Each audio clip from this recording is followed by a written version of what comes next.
கிறிஸ்துக்குள் பிரியமான தேவனுடைய பிள்ளைகளே, ஆண்டவருடைய நாமத்தினாலே இந்த கால வேளையில் இருதயத்தின் ஆழத்திலிருந்து உங்களுக்கு நல்வாழ்த்துக்கள். 1 தெசலோனிக்கேயர் 5ஆம் அதிகாரம் 18வது வசனத்தை வாசித்து இந்த நாளுக்காக நாம் ஜெபிப்போம். எல்லாவற்றிலேயும் ஸ்தோத்திரம் செய்யுங்கள், அப்படி செய்வதே கிறிஸ்து இயேசுவுக்குள் உங்களை குறித்து தேவனுடைய சித்தமாய் இருக்கிறது. தேவனுடைய பிள்ளைகளை, ஆண்டவராகி இயேசு கிறிஸ்து தான் நமக்கு முன் உதாரணம்.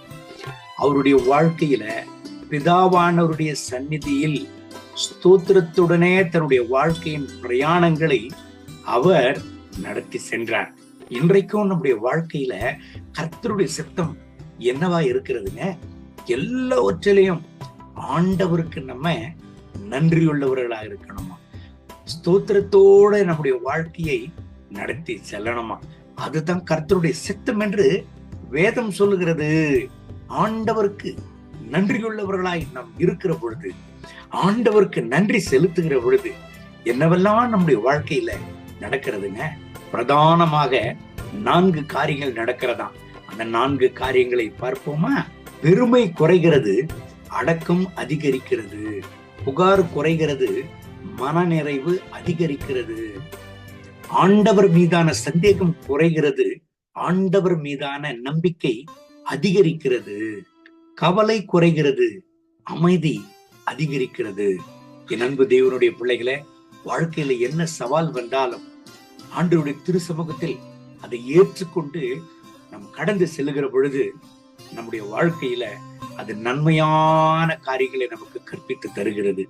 சங்கீதக்காரன் அதனாலதான் பாடினார், ஆண்டவரே, நான் உபத்திரவப்படுகிறது நல்லது, அதன் நிமித்தம் உங்களுடைய பிரமாணங்களை நான் கற்றுக்கொள்ளுகிறேன் என்று சொன்னார்.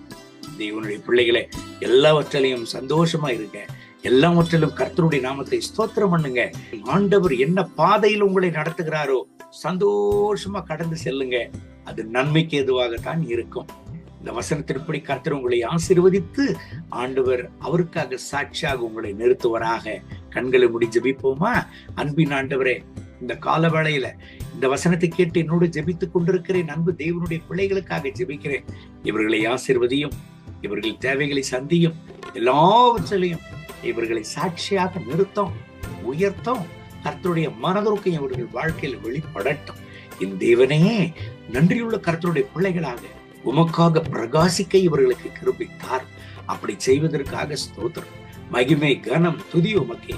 இயேசுவின் நாமத்தில் பிதாவே, ஆமென், ஆமென். May God bless you. Have a wonderful day.